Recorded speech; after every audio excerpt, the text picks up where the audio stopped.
More attempted troubleshooting in China. They took action to limit what they call speculation on their stock market. And, perhaps more importantly, they stuck another $22 billion into the economy. Kat Timpf is here.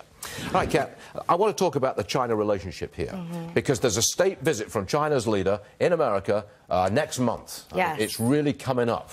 Do you think that President Obama will lay the law down in that state visit? And no, you don't. You were gearing up for that. No, I don't. I obviously think Scott Walker saying don't come is ridiculous. You can't do that. Let me break in for a second. Yes. Scott Walker, Republican candidate, he said cancel that state visit.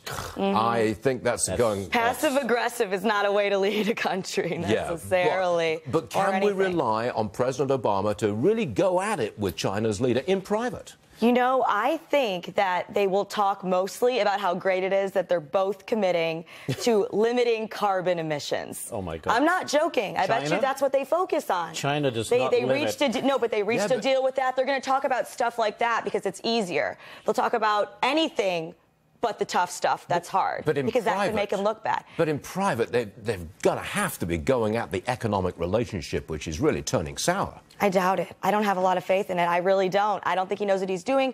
A lot of our policies are kind of similar to what China's doing, too, with injecting more things into the economy. Maybe if he's smart, he would say, hey, we should... What about Scott Walker? Is that a mistake to say something like that? Because I think his credibility really takes a hit when he says something like that. That's very Trump-esque. It's so simplistic. Yeah, exactly. It's simplistic. It shows a complete lack of understanding of how to govern, which, seeing as he's a governor, it's kind of shocking. Yeah. But, so, okay, I don't like what he did, so then he just can't come then, and I'll show him.